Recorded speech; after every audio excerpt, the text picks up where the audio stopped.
Isang malungkot na balita nga ang siyang pinag-uusapan ngayon sa social media. Ito nga ay matapos kumalat sa ilang entertainment website na di umano'y pumanaw na daw ang isa sa mga gumalaw kay Sandro Mulak. Ito nga ay si Mr. Richard Cruz.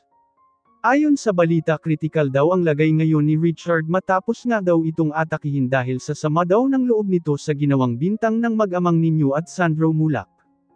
Ayon sa balita, sobrang naapektuhan daw ng sobra si Richard Cruz matapos nga daw itong putaktihin ng basher sa social media, maging sa personal din daw ay nakakaranas din ito ng diskriminasyon dahil sa pangyayari. Nagsalita na din umano ang kaanak ni Cruz at sinabing matapos daw ang unang hearing ay napansin daw nila na nanghina umano ng sobra si Richard, nakita na lang umano nila kinaumagahan na nakahandusay ito sa CR ng kanyang bahay. Samantala pansamantala namang pinalaya si Jojo Nones matapos nga itong maghain ng letter of apology. Ayon sa Facebook post ni Jinggoy Estrada, sa muli naming personal na paghaharap kanina, matapos ko matanggap ang kanyang letter of apology kung saan nanghihingi siya ng paumanhin sa kawalan niya ng galang sa pagsagot sa aking mga katanungan sa Senate hearing nitong Martes, kinatigan ko na ang kanyang release order. Isinaalang-alang natin ang kanyang kalagayan para payagan na siyang makaalis mula sa kustodiya ng Senado. Narito panoorin ang buong video kung paano nakalaya si Jojo Nones. Oh, I received your letter of apology. Ito. Pirma mo talaga ito, pero kung abogado mo ako. Pirma ka ulit. Pero na abogado mo eh. Sincere ka ba dito? Ba't ganun ang attitude mo kahapon? Ha?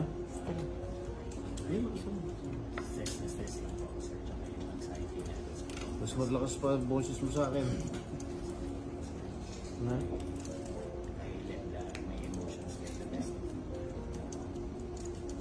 Ikaw, where's your lawyer?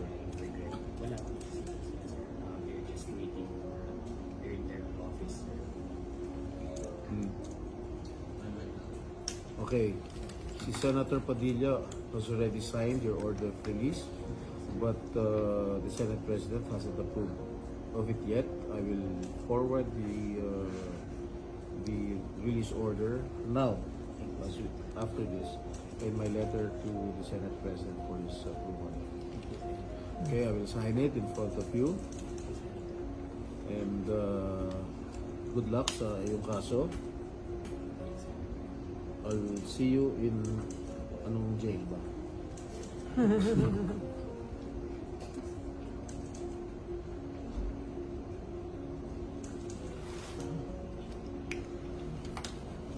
So, he will be released today, sir? Yes, upon the signature of the Senate President. No, I cannot decide naman when my law is on. So that's the committee. So, kailan po yung next meeting?